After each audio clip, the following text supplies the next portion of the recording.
বিজেপিকে আক্রমণ, সিপিএমকে নিশানা, সিবিআই ইডিকে বিদ্ধ করার পাশাপাশি নির্বাচন কমিশন ও বিচার ব্যবস্থার একাংশকেও 21শে জুলাইয়ের মঞ্চ থেকে আক্রমণ করতে দেখা গেল তৃণমূলের শীর্ষ নেতৃত্বকে।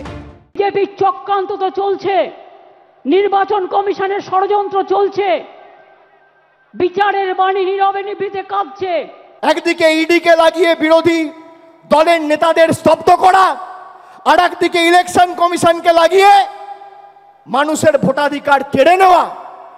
দুটো একটা ইডি আর একটা ইসি, একটা এনফোর্সমেন্ট ডিরেক্টরেট আর একটা ইলেকশন কমিশন, এই দুটো কে কাজে লাগিয়ে একদিকে বিরোধী নেতাদের জেলে ঢুকাচ্ছে, আর একদিকে বিরোধী দলের ভোটার বা ভারতবর্ষের নাগরিকদের ভোটাধিকার কেড়ে নিচ্ছে। পাল্টা জবাব দিয়েছে বিজেপি।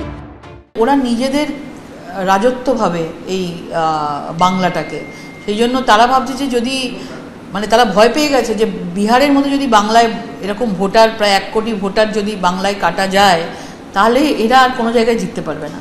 আর 1 কোটি ভোটার হচ্ছে ফেক ভোটার, এবং সায়েন্টিফিক্যালি প্রুফ করেছে ইলেকশন কমিশন যে কিভাবে একটা জায়গায় যদি 2 লক্ষ আধার কার্ড 2 লক্ষ মানুষ বসবাস করে, সেখানে 2,50,000 কি করে আধার কার্ড হবে।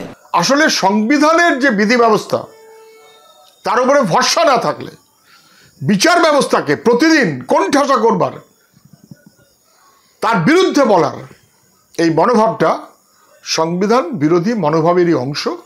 এবং তৃণমূলের ক্ষেত্রে ওরা যেহেতু রোজ ধরা পড়ে যাচ্ছে, রোজ মানুষ ধরতে চাইছে, কোর্ট ধরছে, অতএব এখন বিচারের ওপরে সমস্ত দোষ দিয়ে এতে পার পাবেন না।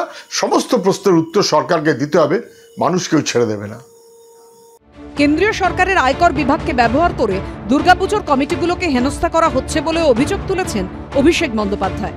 দুর্গাপুজোর কমিটিগুলোর পিছনে ইনকাম ট্যাক্স লাগিয়ে দুর্গা মণ্ডপগুলোকে অপমানিত করেছিলে, দুর্গাপুজো বন্ধ করতে চেয়েছিলে। আজকে সেই বাংলার মাটিতে দাঁড়িয়ে জয় শ্রীরামকে বর্জন করে জয় মা দুর্গা বলতে হচ্ছে। আর 10 মাস তারপর জয় বাংলা বলবে। হচ্ছে হিন্দু ভোটের মায়া। সব ভোট এসছে, হিন্দুদের ভোট কোথায় করে বুঝতে পারছি যে বাঙালি হিন্দুরা মমতা বন্দ্যোপাধ্যায়ের সাথে নেই। সারা বাংলা জুড়ে সেই আভাসটা উনি পেয়েছেন, গ্রাম বাংলাতেও পেয়েছেন, এবং সেই জন্যই উনি বিভিন্নভাবে তুষ্টিকরণ রাজনীতি করে মুসলমান মাইনরিটি ভোটকে যেমন উনি কনফিডেন্সে নিয়ে এসছেন, সেরকমভাবে হিন্দুদেরকেও কীভাবে জগন্নাথ একটা মন্দিরকে ধাম বানিয়ে কখনো কখনো দুর্গার এই দিয়ে নানা রকমভাবে উনি হিন্দু ভোট নিতে চাইছেন। কেন্দ্রীয় এজেন্সি থেকে নির্বাচন কমিশন, একাধিক ইস্যুতে সোমে তুঙ্গে শাসক বিরোধী তরজা। সনদ ঝা, দীপক ঘোষ ও রঞ্জিত হালদারের রিপোর্ট, এবিপি আনন্দ।